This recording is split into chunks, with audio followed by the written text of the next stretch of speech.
Ladies and gentlemen, boys and girls, those between and above and beyond the binary. God, I'm going to nail that intro eventually.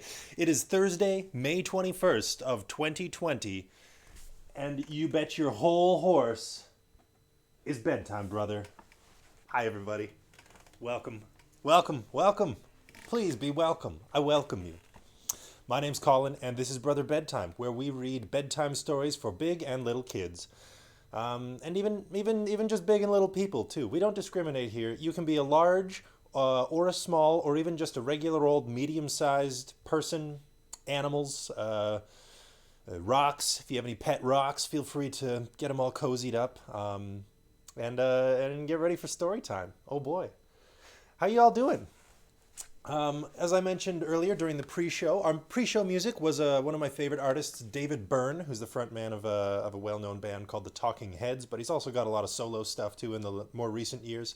That was his album Grown Backwards, one of my favorites from when I was probably in junior high, I think. It was loaned to me by my friend's older brother, Nick. So thanks, Nick, for introducing me to the wonderful world of David Byrne and the Talking Heads. I've got some lovely little green tea here in my lovely little green tea cup, and it's quite hot, so I've got to be careful. Oh man, it's just right. Never mind, it's perfect.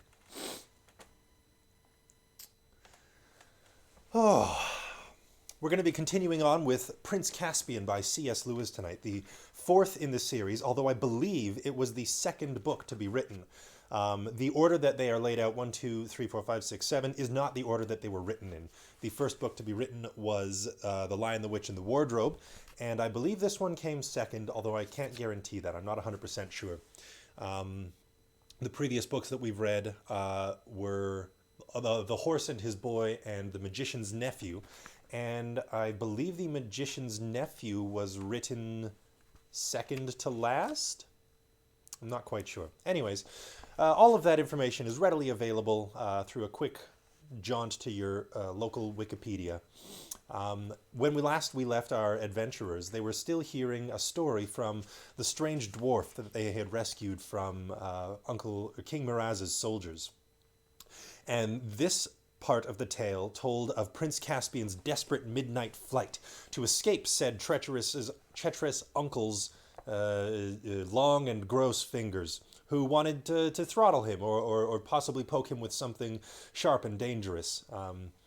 Suffice to say that Dr. Cornelius, our beloved half-dwarf tutor, thought it wise to send Caspian off with a wallet full of wine and venison in there, and maybe some breads and sweetmeats and things like that. And he took off like a bat out of hell to get away from the castle and off on an adventure, which ends up with him getting hit in the mouth or the head or somewhere tender with a large tree branch, and waking up in a small cave, I believe it was, maybe a cottage, being tended to by 1 talking badger and 2 dwarfs, the old Narnians who are alive and well in hiding and have been ever since the Telmarine invasion conquered Narnia 10 generations ago. There were 3 of them, and Truffle Hunter, the most sensible of the lot, I believe, the badger, swore fealty to the true king, King Caspian, right there in the cave, while the dwarves decided that they needed a little more winning over, particularly Nickabrick, the black dwarf with the wiry, coarse, dark hair. He wanted to slice him open right there like a Christmas ham and be done with him. He doesn't trust humans. And rightly so, because they had been terrible, cruel oppressors of their kind for many, many years in Narnia. We now rejoin. Let's see here. Yes, we rejoin Caspian. We have not yet returned to the island where the Pevensies are listening to this very tale. But this is chapter 6. And it's a little bit shorter than yesterday's, but the following chapter is quite a bit longer. So we're just going to do the one chapter tonight, which I'm excited for because that means I kind of get to take my time with it. Maybe check in with chat a little bit more and say hello. How was your day, everybody? Like I said, I had a nice walk in the rain. It's been drizzling up here all day long, which has been quite nice. The city gets pretty dusty in the springtime, so it's really nice to get a little bit of water on the ground and on the leaves to wash away all that snow mold. And it's supposed to rain all day tomorrow too, so if you've got any plants that have been cooped up inside, maybe get them some of that fresh rainwater, wash the dust off of those leaves, and enjoy the miracle of nature, which occasionally water just falls from the sky. It's no wonder the old firmament had the waters above separated by a dome of glass. That'd be a great way to explain rain. I mean, clouds are good too, the whole cycle of evaporation. Not that I'm an expert on the matter. You could probably consult Wikipedia for more concise on that information as well. So, I invite you to sit back, relax, enjoy your warm cup or cold mug of whatever you got, dinner, etc. Lance says he was at the Wee Book Inn and found 3 horror gems. Ooh, what books, Lance? I have a really weak stomach for horror. I remember reading the back of a Dean Koontz novel when I was a kid, and just being a wreck. It destroyed me. I didn't even read the book. I think it was called Full Moon or Winter Moon or something like that, and there was something about a corpse or a shambling horror, and it didn't sit well with me. An overactive imagination. Mulrick says, this bedtime sponsored by Wikipedia. That's right, folks. Every time you donate to Wikipedia, a small portion of it gets sent directly to me in the form of whatever currency you choose. Bits, bytes, pieces of Lego, trail mix, tiny sparkly objects. Colleen Franks has just got back from a walk with the puppy and both are drenched. Yeah, that sounds about right. The rain is relentless. It falls on us all. And I'll bet it was a nice walk all the same. It's not too terribly cold out there, and moving around is a good way to keep the blood flowing. That's good that you got out. A perfectly good copy of Joe Hill short story collection. Ooh, cool. I've never heard of Joe Hill, but congratulations. It sounds like an admirable addition to your horrific library. I know you like the horror, Lance. I just got a sensitive old tum-tum. I remember being freaked out by Jurassic Park when I was a kid, which admittedly at the time was a bit of a spooky movie, but I remember literally cowering behind the Chesterfield and just peeking out to watch while my brother and sister were sitting in their chairs like normal people.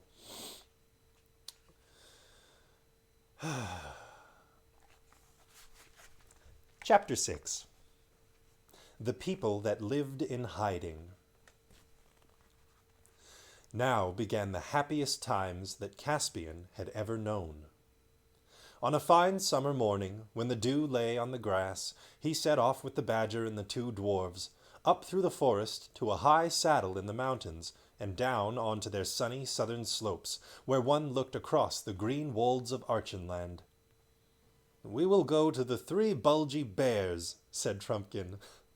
3 bulgy bears. Wonderful. I'll have to figure out the voices again. I don't quite remember what I did for them. But let's give Trumpkin a nice Slavic bent, hey? "We will go to the 3 bulgy bears," said Trumpkin. They came in a glade to an old hollow oak tree covered with moss, and Truffle Hunter tapped with his paw 3 times on the trunk, and there was no answer. Then he tapped again, and a woolly sort of voice from inside said, "Go away. It's not time to get up yet." But when he tapped the 3rd time, there was a noise like a small earthquake from inside, and a sort of door opened, and out came 3 brown bears, very bulgy indeed, and blinking their little eyes. And when everything had been explained to them, which took a long time because they were so sleepy, they said, just as Truffle Hunter had said, that a son of Adam ought to be the king of Narnia, and all kissed Caspian, very wet, snuffly kisses they were, and offered him some honey. Caspian did not really want honey without bread at that time in the morning, but he thought it polite to accept. It took him a long time afterward to get unsticky. Here we can see the 3 bulgy bears emerging from their hibernation.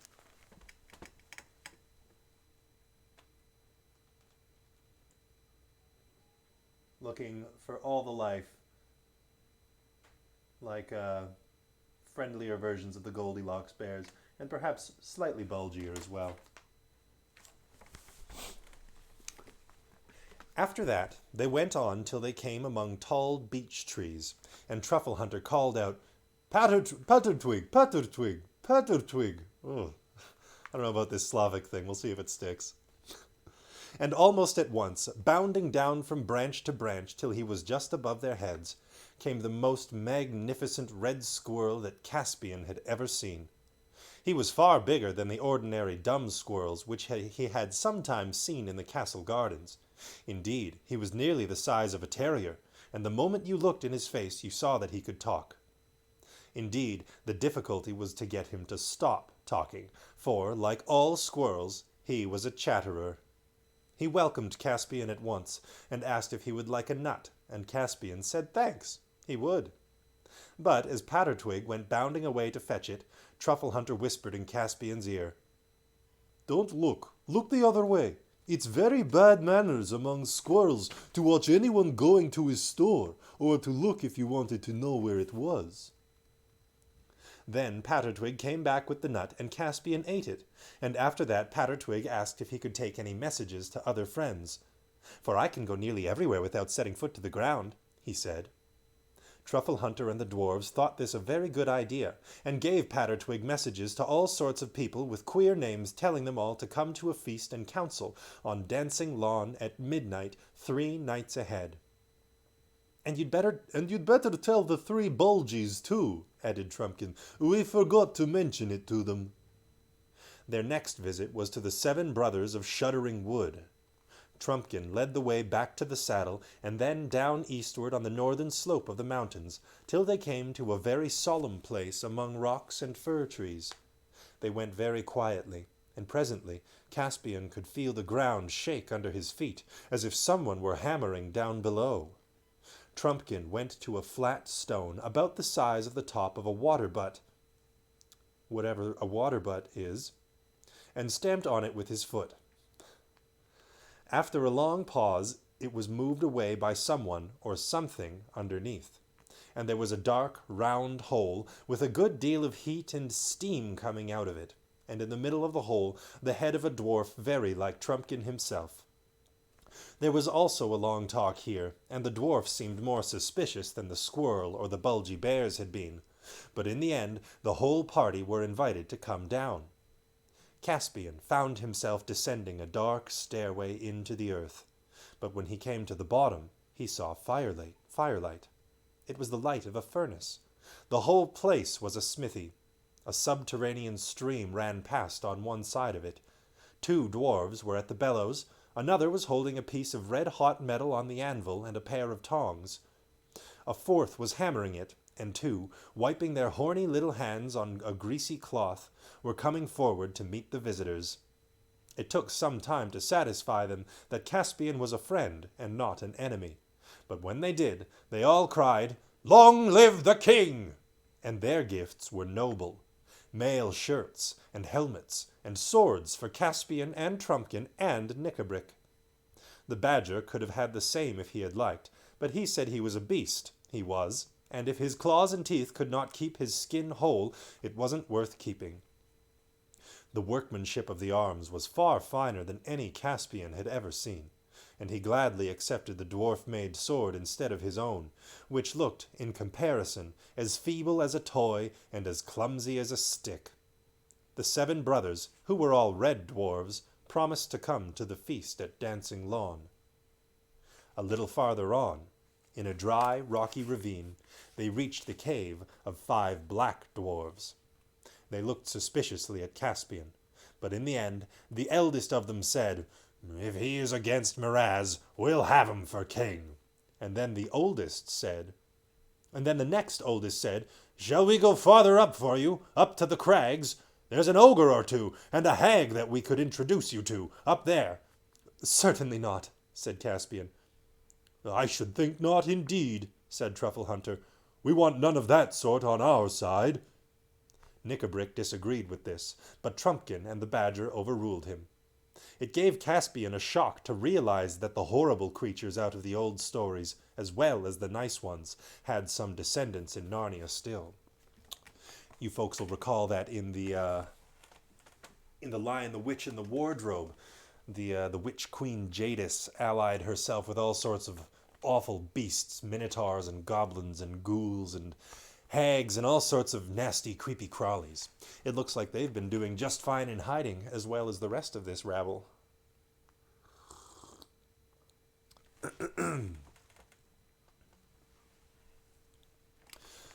We should not have Aslan for friend if we brought in that rabble. Ha, rabble. It seems like I'm picking up Lewis's lexicon, said Truffle Hunter, as they came away from the cave of the Black Dwarves.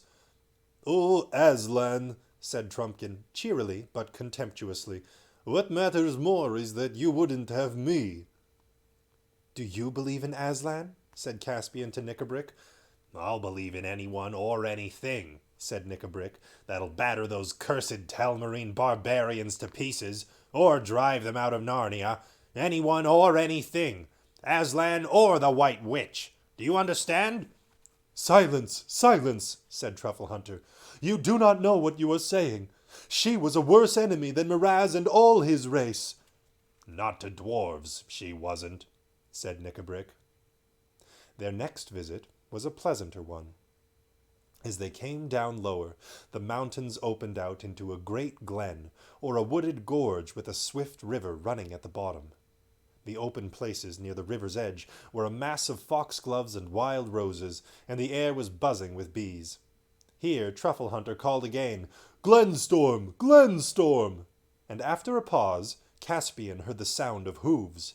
It grew louder, till the valley trembled, and at last, breaking and trampling the thickets, there came in sight the noblest creatures that Caspian had yet seen, the great centaur Glenstorm and his 3 sons. His flanks were glossy chestnut, and the beard that covered his broad chest was golden red. He was a prophet and a stargazer, and knew what they had come about. Long live the king, he cried. I and my sons are ready for war.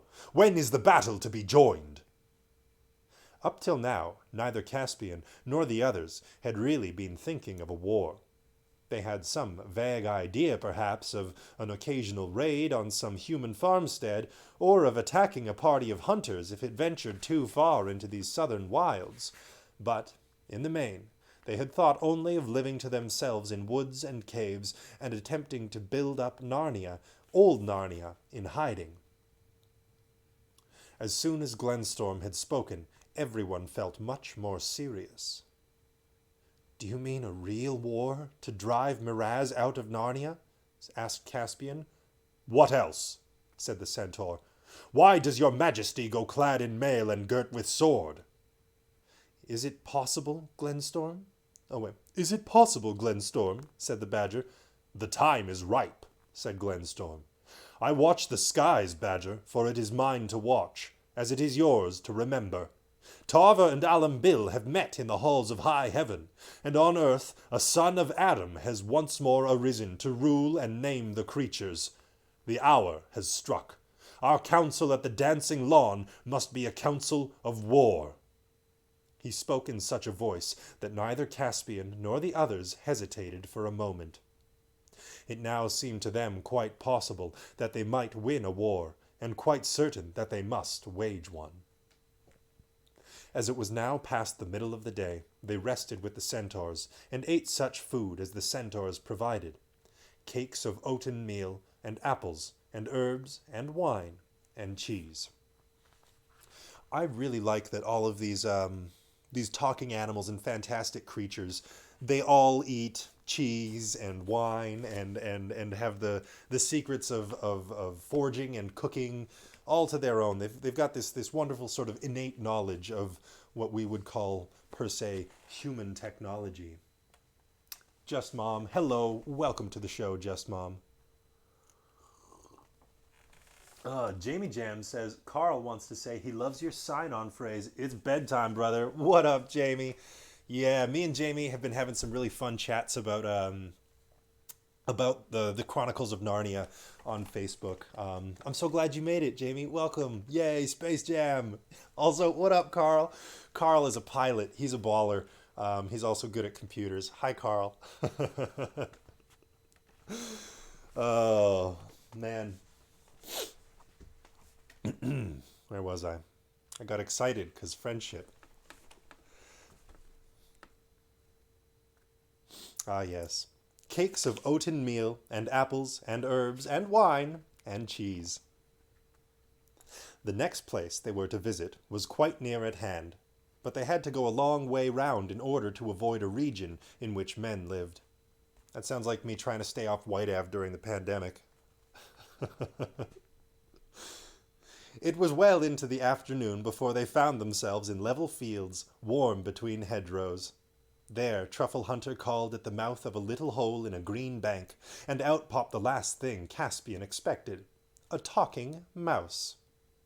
He was, of course, bigger than a common mouse, well over a foot high when he stood on his hind legs, and with ears nearly as long, though broader than, a rabbit's.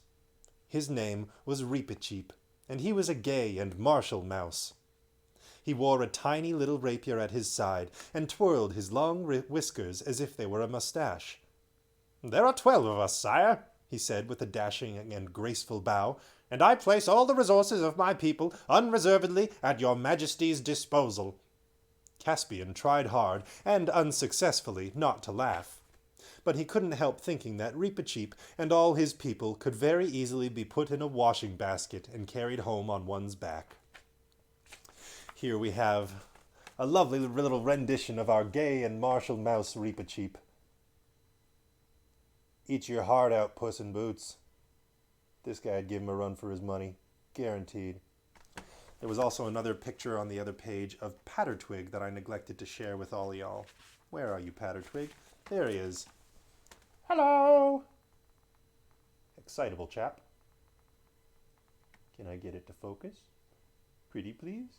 Hey, there it is. Pattertwig and Reepicheep. Love the drawings. Yeah, I know. Apparently, one person did all of the illustrations, and while the book has been published for many editions,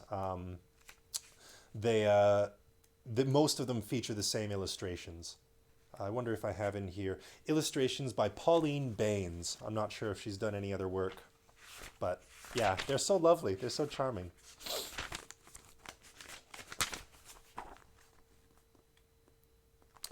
It would take too long to mention all the creatures whom Caspian met that day. Clodsley Shovel the Mole, the 3 Hardbiters, who were badgers like Truffle Hunter, Camillo the Hare, and Hogglestalk the Hedgehog. These are great names. They rested at last beside a well at the edge of a wide and level circle of grass, bordered with tall elms, which now threw long shadows across it, for the sun was setting, the daisies closing, and the rooks flying home to bed. Here they supped on food that they had brought with them, and Trumpkin lit his pipe. Knickerbrick was not a smoker. Good for you, Knickerbrick. You may be a crotchety old dwarf ready to kill a human child at the drop of a hat, but he's got his priorities straight. His lungs are going to last him a lifetime. She also illustrated some Tolkien stories. Really? Amazing. That's so cool. I didn't know that, Marin. Thank you. Also, hi, Marin. Knickerbrick was not a smoker. What was her name again? It was Pauline Baines. Baynes. Yep.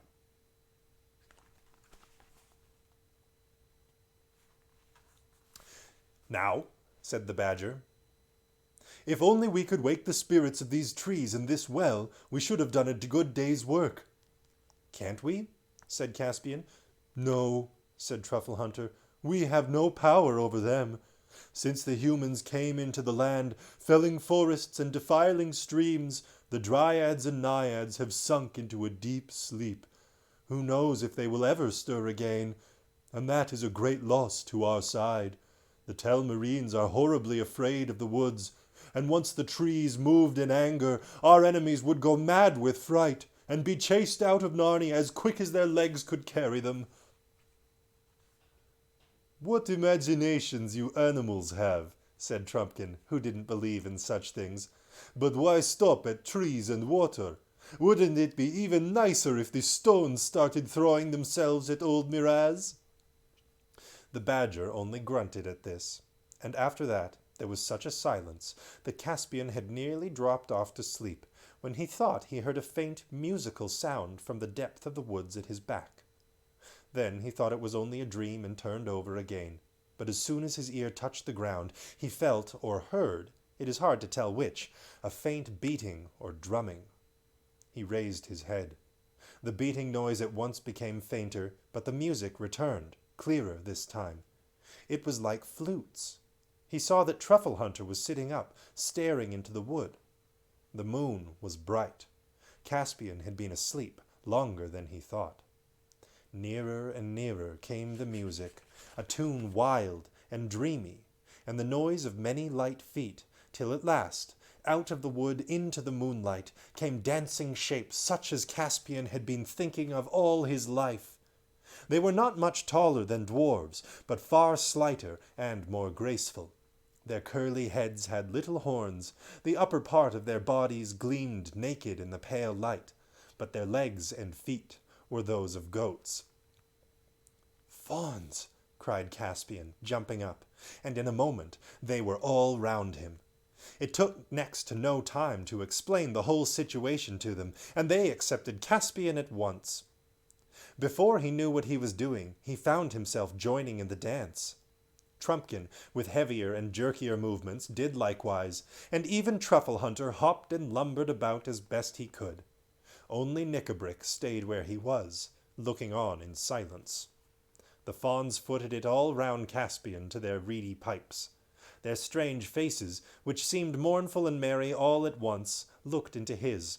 Dozens of fawns, Mentius and Obentius, and Dumbness, Volans, Voltinus, Gibrius, Gerbius, Nimianus, Nimianus, Nimianus, Nassus, and Oscuns. Pattertwig had sent them all. When Caspian awoke next morning, he could hardly believe that it had not all been a dream, but the grass was covered with little cloven hoof marks. And here we can see the lovely dancing circle as Caspian gets swept up in his first bacchanal. Fawns and satyrs are infamous for being sweet party animals. They love a good rager. And who can resist? All that fur, all that skin. I'll bet they're lots of fun.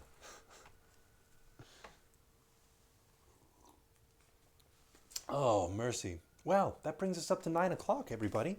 That's the end of our story for tonight. That one kind of flew by, didn't it? If we were to continue on, we wouldn't be done until much later, and I always find it's better to leave folks wanting a little bit more instead of having had too much, myself included. So, that is all for our story for tonight. Okay, but that's how you get trapped in the fairy realm, Caspian? Yeah, absolutely. He's about to get Midsummer Night Dreamed all up in this. I mean, there are worse realms to be trapped in, right? Like a crummy old castle with your mean and treacherous uncle that's plotting your death. Already? I know, Lance. I know. And what's more is it's Thursday, so that means that we won't be back until Monday. Man, I'm already getting sad. I want to hang out. You know what? Let me take a look. Let me take a quick look. I just want to see how long the next chapter is. That one was 12 pages. Yesterday's was 18 pages. The next chapter is a whopping 16 pages. I think that's where we got to call it for tonight, everybody. Oh, man, Angerburger shows up with the one more chapter, please. Oh, my God, Leaf, you're killing me. Yeah, okay, you know what? We're doing it. We're going long tonight. Welcome to Thursday, folks. We're throwing the rules out the window. We're doing one more chapter. The populace has spoken. The rabble gets their way. Oh, man, you guys are killing me. I love you so much. All right. Okay. Okay. You got me. You got me. If you got to go to bed, the story will be recorded. It's true. That's right. Oh my God. I should also take this opportunity at our sweet chapter break to mention that I talked about this a little bit yesterday, but Sam and I spent some time getting some fun trinkets and widgets on the channel. If you click on the archives button down below, it'll take you to my flippin' YouTube channel, where until I get slammed with copyright law, we'll be posting all of the Narnia stories. This stuff is public domain in Canada, but YouTube is an American company, so I really have no idea what to expect. But we're going to give it a try. Dan Shea says Thursday night will be a party night. That's right, everybody. I hope you're gonna go and top up your warm cups of tea and cold cups of brew. Story party. Yeah, what up? Dang. Alrighty, well, let's get into it, shall we? I don't want to keep people up too late past their bedtime. It is a school night. Oh wait, school is literally out forever. Thanks, Alice Cooper. Your dream came true. Thursday's the new Friday. Yeah, that's right. Let's get crazy, guys. Let's get crazy. Chapter 7. Old Narnia in danger. The place where they had met the fauns was, of course, Dancing Lawn itself. And here Caspian and his friends remained till the night of the great council. To sleep under the stars, to drink nothing but well water, and to live chiefly on nuts and wild fruit, was a strange experience for Caspian after his bed with silken sheets in a tapestried chamber at the castle, with meals laid out on gold and silver dishes in the anteroom, and attendants ready at his call. But he had never enjoyed himself more. Never had sleep been more refreshing, nor food tasted more savory. And he began already to harden, and his face wore a kinglier look. When the great night came, and his various strange subjects came stealing into the lawn by ones and twos and threes, or by sixes and sevens, the moon then shining almost at her full, his heart swelled as he saw their numbers and heard their greetings. All whom he had met were there, bulgy bears and red dwarfs and black dwarfs, moles and badgers, hares and hedgehogs, and others whom he had not yet seen. 5 satyrs as red as foxes, the whole contingent of talking mice armed to the teeth and following a shrill trumpet, some owls, the old raven of Ravenscar. Last of all, and this took Caspian's breath away, with the centaurs came a small but genuine giant, Wimbleweather of Dead Man's Hill, carrying on his back a basketful of rather seasick dwarves who had accepted his offer of a lift, and were now wishing they had been walking instead. The bulgy bears were very anxious to have the feast first and leave the council till afterward, perhaps till tomorrow. Reepicheep and his mice said that councils and feasts could both wait, and proposed storming Miraz in his own castle that very night. Pattertwig and the other squirrels said they could talk and eat at the same time, so why not have the council and feast all at once? The moles proposed throwing up entrenchments round the lawn before they did anything else. The fauns thought it would be better to begin with a solemn dance. The old raven, while agreeing with the bears that it would take too long to have a full council before supper, begged to be allowed a brief address to the whole company. But Caspian and the centaurs and the dwarves overruled all these suggestions and insisted on holding a real council of war at once. When all the other creatures had been persuaded to sit down quietly in a great circle, and when, with more difficulty, they had got Pattertwig to stop running to and fro and saying, "Silence! Silence, everyone, for the king's speech!" Caspian, feeling a little nervous, got up. "Narnians!" he began, but he never got any further, for at that very moment Camillo the hare said, "Hush! There's a man somewhere near." They were all creatures of the wild, accustomed to being hunted, and they all became still as statues. The beasts all turned their noses in the direction which Camillo had indicated. "Smells like man, and yet not quite like man," whispered Truffle Hunter. Axe body spray. I'm guaranteeing you that's what they're smelling right now.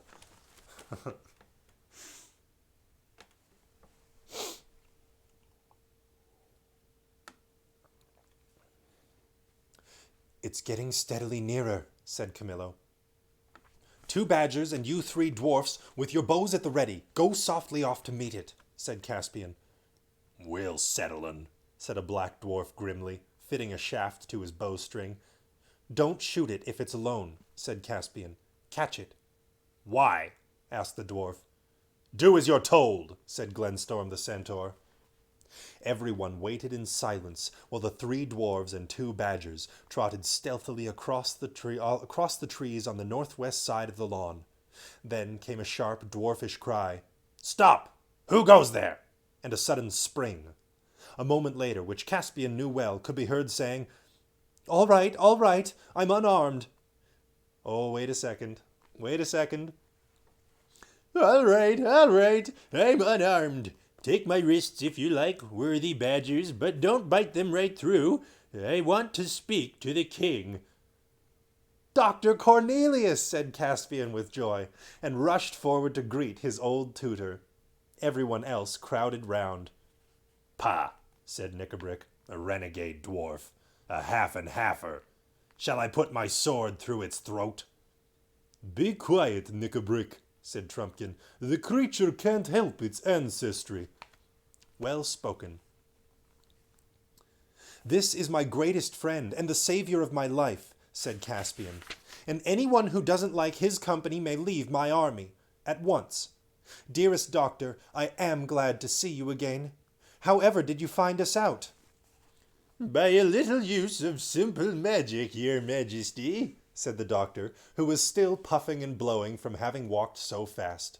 But there's no time to go into that now. We must all fly from this place at once. You are already betrayed, and Miraz is on the move. Before midday, you will be surrounded. Betrayed, said Caspian. And by whom? Another renegade dwarf, no doubt, said Knickerbrick. By your horse, Destrier, said Dr. Cornelius. The poor brute knew no better. When you were knocked off, of course, he went dawdling back to his stable in the castle. Then the secret of your flight was known. I made myself scarce, having no wish to be questioned about it in Miraz's torture chamber. I had a pretty good guess from my crystal as to where I should find you. But all day, that was the day before yesterday, I saw Miraz's tracking parties out in the wood. Yesterday I learned his army is out. I don't think that some of you, pure-blooded dwarves have as much woodcraft as might be expected. You've left tracks all over the place. Great carelessness. At any rate, something has warned Miraz that old Narnia is not so dead as he had hoped, and he is on the move. Hurrah! Said a very shrill voice, and a small voice from somewhere at the doctor's feet. Let them come! All I ask is that the king will put me and my people in the front. I guess Mickey Mouse has joined the ranks. Here's a picture of the war council on the dancing lawn, and in the back you can see the 3 dwarves and 2 badgers stalking off to meet the would-be intruder. Ya boy in mine, Dr. Cornelius.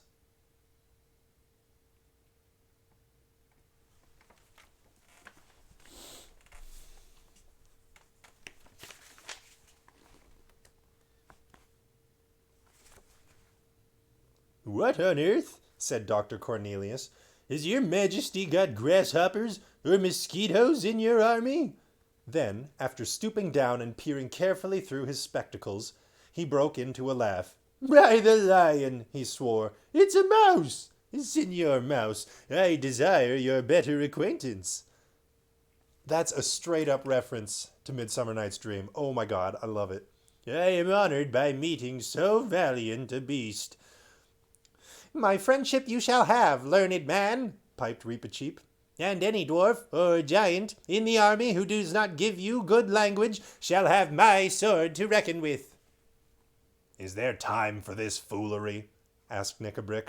What are our plans? Battle or flight?" "Battle if need be," said Trumpkin, "but we are hardly ready for it yet, and this is no very defensible place." "I don't like the idea of running away," said Caspian. "Hear him! Hear him!" said the Bulgy Bears.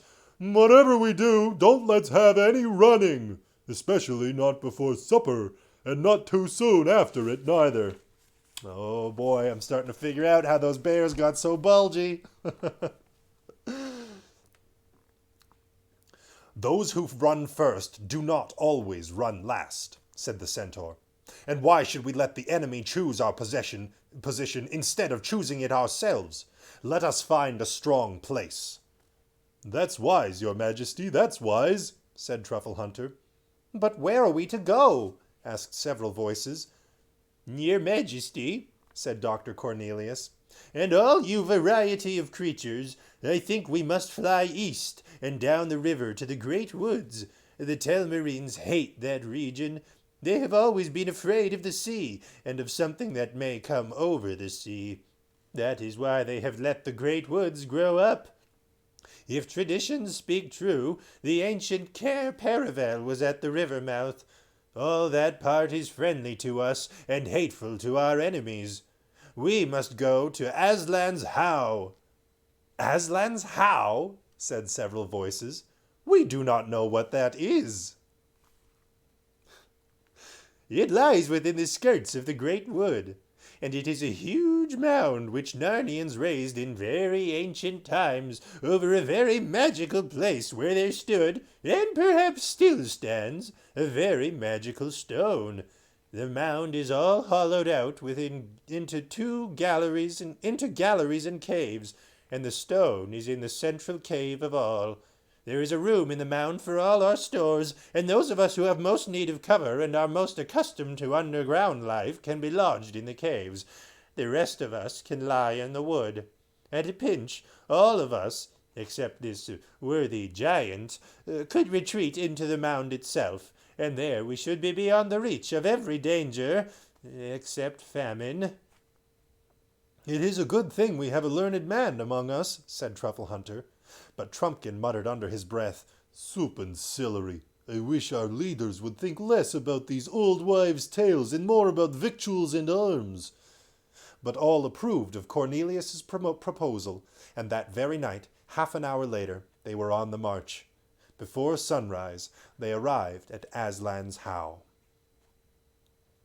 Then here is a picture that is possibly a depiction of Aslan's How, but I'm more ready to believe at this point that it is a picture of one of Miraz's scouting parties.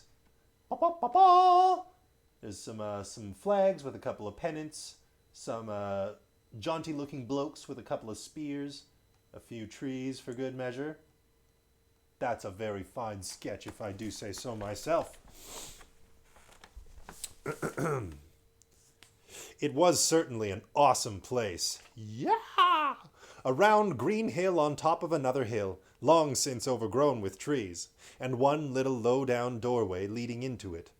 The tunnels inside were a perfect maze till you got to know them, and they were lined and roofed with smooth stones. And on the stones, peering into the twilight, Caspian saw strange characters and snaky patterns, and pictures in which the form of a lion was repeated again and again. It all seemed to belong to an even older Narnia than the Narnia of which his nurse had told him. It was after they had taken up their quarters in and around the How that fortune began to turn against them.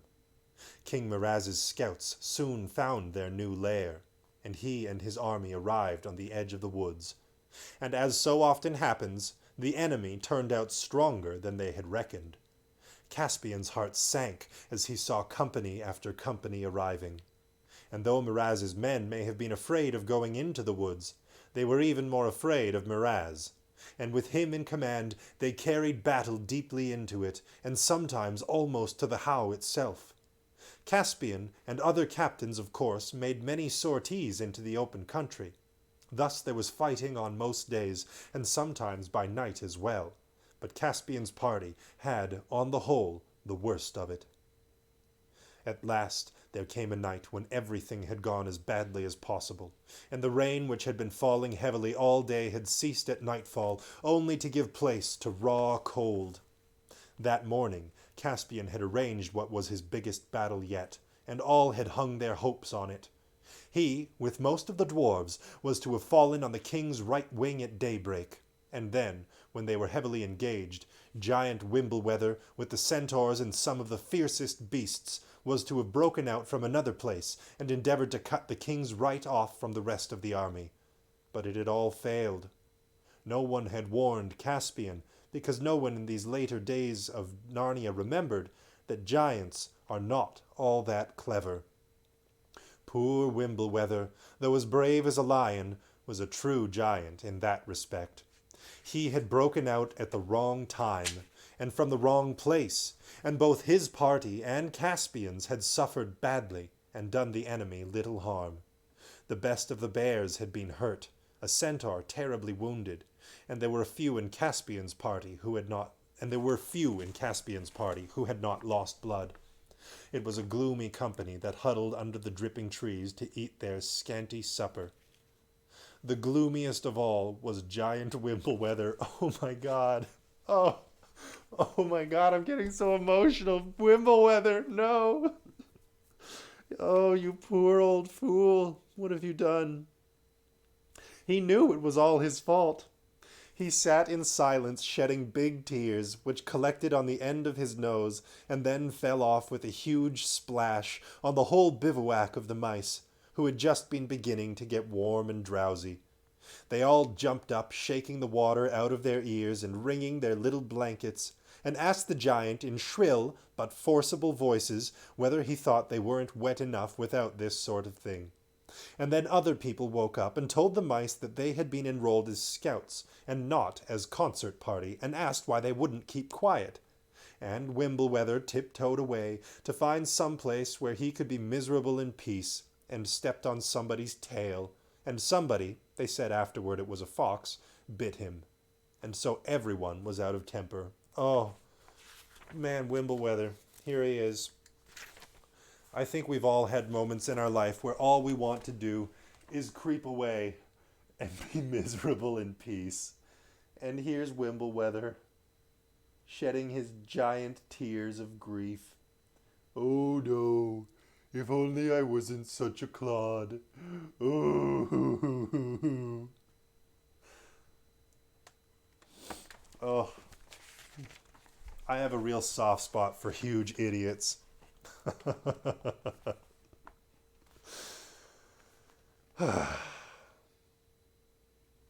But in the secret and magical chamber at the heart of the How, King Caspian, with Cornelius and the Badger and Nickabrick and Trumpkin, were at council.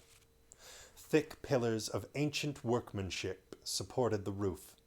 In the center was the stone itself, a stone table split right down the center and covered with what once had been writing of some kind, but ages of wind and rain and snow had almost worn them away in old times, when the stone table had stood on the hilltop, and the mound had not yet been built above it. They were not using the table, nor sitting round it. It was too magic a thing for any common use. They sat on logs a little way from it, and between them was a rough wooden table, on which stood a rude clay lamp lighting up their pale faces and throwing big shadows on the walls. If your majesty is ever to use the horn, said Truffle Hunter, I think the time has now come. Caspian had of course told them of his treasure several days ago. We are certainly in great need, answered Caspian, but it is hard to be sure we are at our greatest. Supposing there came an even worse need, and we had already used it. By that argument, said Nickabrick, your majesty will never use it until it is too late. I agree with that, said Dr. Cornelius. And what do you think, Trumpkin? Asked Caspian. Oh, as for me, said the Red Dwarf, who had been listening with complete indifference, your majesty knows I think the horn, and that broken bit of stone over there, and your great King Peter, and your lion Aslan, are all eggs in moonshine. It's all one to me when your majesty blows the horn. All I insist on is that the army is told nothing about it. There's no good raising hopes of magical help, which, as I think, are sure to be disappointed. Then, in the name of Aslan, we will wind Queen Susan's horn, said Caspian. There is one thing, sire, said Dr. Cornelius, that should perhaps be done first. We do not know what form the help will take. It might call Aslan himself from oversea, but I think it is more likely to call Peter the High King and his mighty consorts down from the high past. But in either case, I do not think we can be sure that the help will come to this very spot. You never said a truer word, put in Trumpkin. Oh, Trumpkin, you Debbie Downer. It's all eggs and moonshine. Yeah, that's a killer phrase. It's malarkey. I think, went on the learned man, that they, or he, will come back to one or other of the ancient places of Narnia. This, where we now sit, is the most ancient and most deeply magical of all, and here I think the answer is likeliest to come. But there are two others. One is Lantern Waste, upriver, west of Beaver's Dam, where the royal children first appeared in Narnia, as the records tell. The other is down at the river mouth, where their castle of Cair Paravel once stood.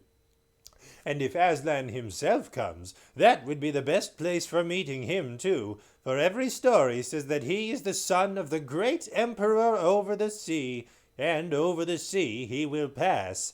I should like very much to send messengers to both places, to Lantern Waste and the river mouth, to receive them, or him, or it. Just as I thought, muttered Trumpkin. The first result of all this foolery is not to bring us help, but to lose us 2 fighters. Who would you think of sending, Dr. Cornelius? Asked Caspian. The squirrels are best for getting through enemy country without being caught, said Truffle Hunter. All our squirrels, and we haven't many, said Knickerbrick, are rather flighty. The only one I'd trust on a job like that would be Pattertwig. Let it be Pattertwig, then, said King Caspian. And who for our other messenger? I know you'd go, Truffle Hunter, but you haven't the speed. Nor you, Dr. Cornelius. I won't go, said Knickerbrick. With all these humans and beasts about, there must be a dwarf here to see that the dwarves are fairly treated. Thimbles and thunderstorms, cried Trumpkin in a rage. Is that how you speak to the king? Send me, sire. I'll go. But I thought you didn't believe in the horn, Trumpkin, said Caspian. No more I do, your majesty. But what's that got to do with it? I might as well die on a wild goose chase as die here. You are my king. I know the difference between giving advice and taking orders. You have had my advice, and now it's time for the orders. I will never forget this, Trumpkin, said Caspian. Send for Pattertwig, one of you. And when shall I blow the horn? I would wait for sunrise, your majesty, said Dr. Cornelius. That sometimes has an effect in operations of white magic. A few minutes later, Pattertwig arrived, and he had his task explained to him. As he was, like many squirrels, full of courage and dash and energy and excitement and mischief, not to say conceit, he had no sooner heard it than he was eager to be off. It was arranged that he should run for Lantern Waste, while Trumpkin made the shorter journey to the river mouth. After a hasty meal, they both set off with the fervent thanks and good wishes of the king, the badger, and Cornelius. And that is the end of our story for tonight. Dang, yo. I'm starting to think that we're nearly caught up in temporal occurrences as far as Caspian's journey, his flight from the castle, and meeting all of the wonderful animal friends that he's made and enlisted into his sweet army, as well as the Pevensey children on the island. I begin to suspect that the horn has worked after all. gracious, it's getting late. That was so worth it. You're right, man. You guys in chat, you were absolutely right. That was the correct decision to make. It's Thursday after all. Why not go a little bit longer? Maybe we'll make that a thing. Thursday nights will be a little extended, a little bit of a little more casual hangout time. I got to scoot. Well, thanks for stopping by, Jamie Jams. I'll see you in the future. I hope your rehearsal went well today. Yeah, take care. Bye, Jamie. Sweet dreams. A great Thursday night, says Colleen Frank. Yeah, what a treat. What a treat. The power of technology has united us over this sweet baller story from the 50s. Excellent cliffhanger. Appreciate the bonus chapter, says Angerberger. Leaf, my man, you are most welcome. It's good to see you, buddy. I hope Winnipeg has been treating you well. Is it raining there? It's probably not raining there, too. That would be a pretty big cloud. Although I guess it could be a different cloud. Anyway, it's good to have you, buddy. And that's it for us. That's all our eggs and moonshine. Oh man, I could go for some eggs and moonshine right now. I've been meaning to hard boil some eggs lately. Maybe I'll make that my project for tomorrow. And so I bid everyone a very sweet night and say to one and all, good night moon and good night stars, good night trucks and good night cars, good night shoes and good night hats, good night dogs and good night cats. Good night to friends and to family. Good night to you and to me. Sweet dreams, everybody. Have a great sleep.